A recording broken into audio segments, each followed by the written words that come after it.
बहराइच में हुई सांप्रदायिक हिंसा की परतें खुलने लगी हैं। बीजेपी के विधायक सुरेश्वर सिंह ने अपनी ही पार्टी के कुछ नेताओं के ऊपर एफआईआर दर्ज कराई बहराइच में हिंसा करवाने के लिए। बीजेपी के विधायक ने कहा कि सांप्रदायिक हिंसा में तो एक गोली उनके बेटे के ऊपर भी चली, जिसमें उनके बेटे की भी जान जाते जाते बची।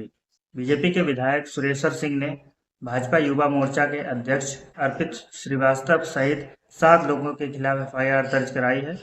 अर्पित श्रीवास्तव के अलावा अनुज सिंह, शुभम मिश्रा, कुशमेंद्र चौधरी, मनीष चंद्र शुक्ल, पुंडरीक पांडे, सुधांशु राणा, ये 7 लोग हैं जिनके ऊपर बीजेपी के विधायक ने ही एफआईआर दर्ज कराई है और ये सभी के सभी लोग भारतीय जनता पार्टी के नेता हैं। काफ़ी सारे लोगों ने यह सवाल उठाया कि गोपाल मिश्रा की मौत के बाद अचानक से भीड़ को किसने उकसा दिया, ये हिंसा कराने के लिए भीड़ को किसने उकसा दिया। लोगों का कहना है कि बीजेपी के नेताओं ने जानबूझ करके इस हिंसा को होने दिया और पुलिस के भी कुछ लोगों ने उनका साथ दिया। पुलिस अगर अपने पे आ जाती है तो मंदिर के सामने से चप्पल भी चोरी होने नहीं देती है। फिर इतनी बड़ी सांप्रदायिक हिंसा पुलिस ने कैसे हो जाने दी? या वहां पर प्रशासन का मजबूत बंदोबस्त नहीं था? पुलिस इतनी तैनात नहीं थी कि उस हिंसा को रोक सके?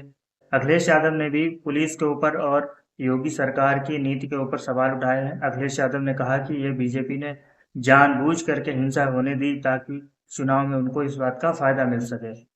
अखिलेश यादव ने कहा कि बीजेपी हमेशा ही हिंदू मुस्लिम की राजनीति करती आई है और वो इसी तरीके से चुनाव जीते हैं और आगे भी इसी तरीके से चुनाव जीतना चाहते हैं। बीजेपी के नेता अपने बेटों को तो विदेशों में पढ़ाई करने के लिए भेज देते हैं, फिर चाहे कोई भी हो, किसी नेता का बेटा बीसीसीआई का अध्यक्ष बन जाता है, किसी नेता का बेटा विदेश में पढ़ाई करके विधायक बन जाता है, एक दूसरे नेता है उनकी बेटी विदेश में पढ़ाई करने के बाद सांसद बन जाती है, लेकिन हमको वो कहते हैं कि गोली मारो सालों को या इस तरीके की बटेंगे तो कटेंगे जैसे भाषण देने के बाद आम पब्लिक को सांप्रदायिक दंगों में झोंक दिया जाता है। इस वीडियो के माध्यम से मेरी यही अपील है कि सभी लोग एक साथ रहें, साथ मिलकर रहें। किसी ने कुछ गलत किया है तो उसके लिए कोर्ट का सहारा लें, न्यायालय से उसको दंड दिलवाएं। किसी को गोली मारना भी गलत है और किसी के घर में जाकर के झंडा उतारना भी गलत है, सांप्रदायिक दंगा कराना भी गलत है। इस तरीके की समाज में कोई भी गतिविधियां ठीक नहीं है।